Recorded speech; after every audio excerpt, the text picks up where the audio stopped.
What is up, you guys, and welcome back to 23rd Garage. Today we are back on the Rubicon. As you can see behind me, it is sanded down a bit. We still have a lot of sanding to do.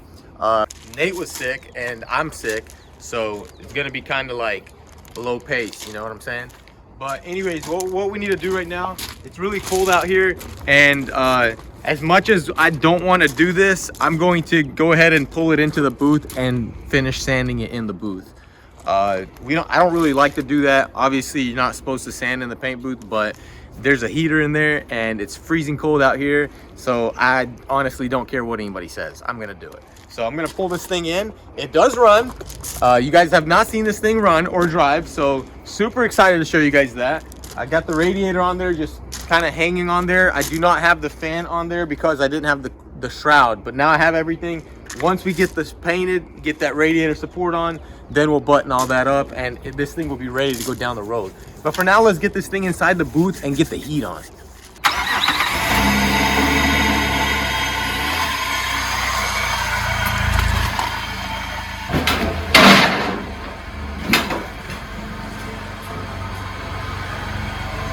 So Paul wanted to just blend onto this edge right here, and he wanted to burn it in like right here. But if you look inside here, it just looks horrible. So like, I don't know how you're gonna burn in right there and then like not do anything here. And then we have a rock chip right here.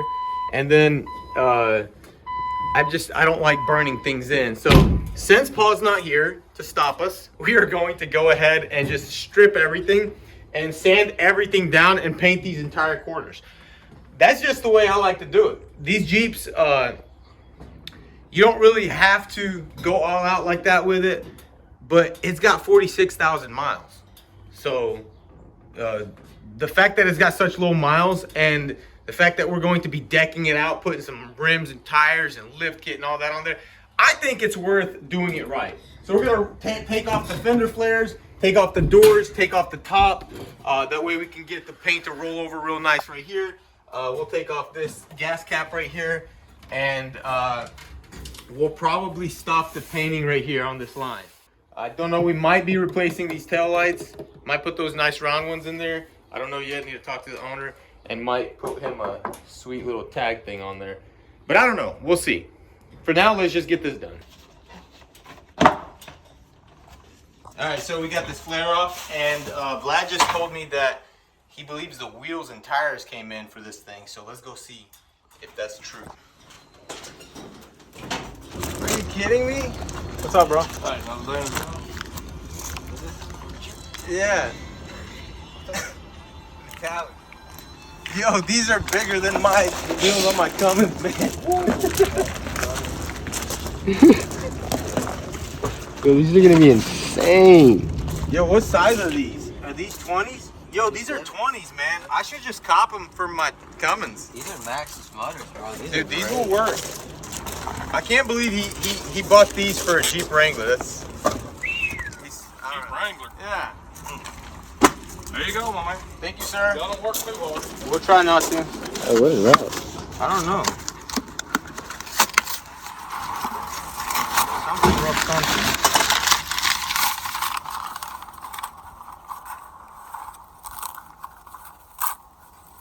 Oh, the drive shaft. Oh, nice. Yeah.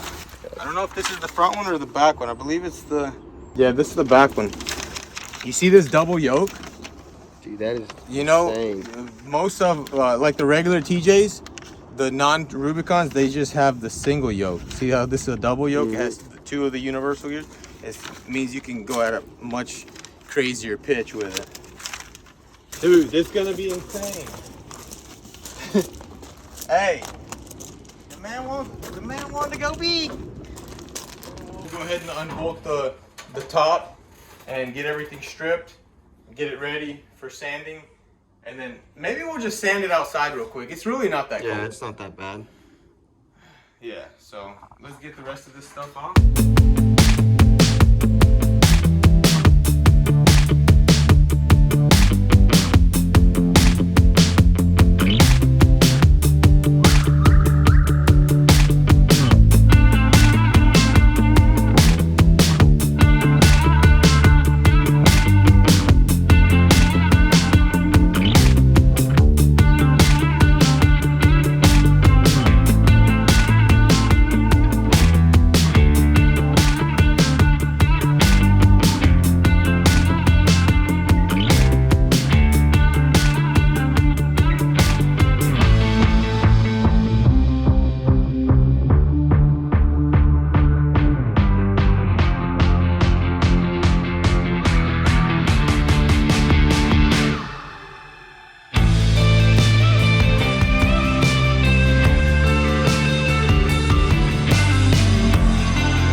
love how this thing runs.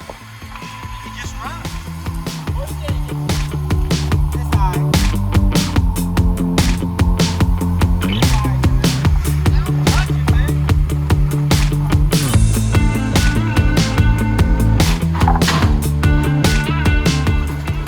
Alright, so we got the Jeep inside the booth and we have it all blown off and cleaned up.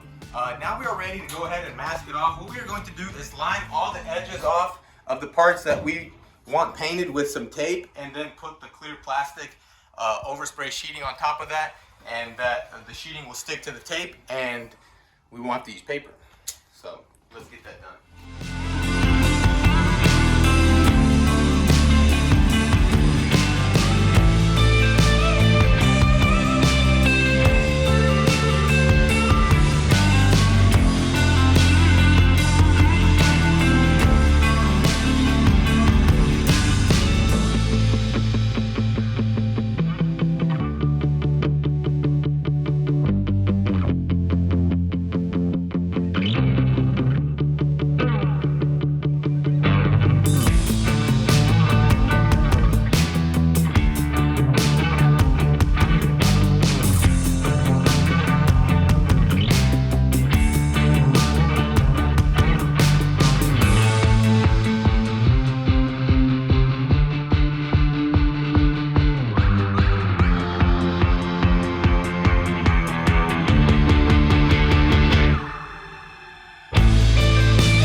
All right, so we got everything tacked and cleaned up. We are ready to spray.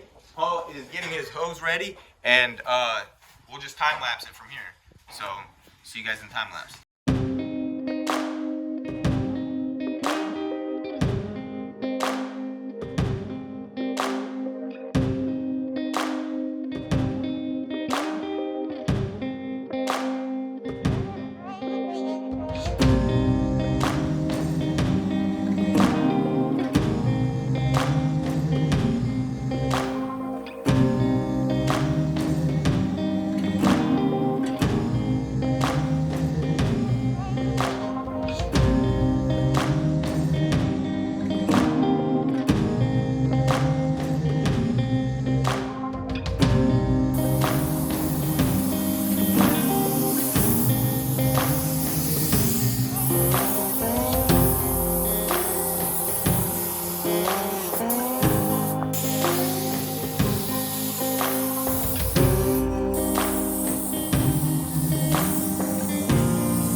Check that out. Paul did an absolutely amazing job. I am super happy with the way this thing turned out.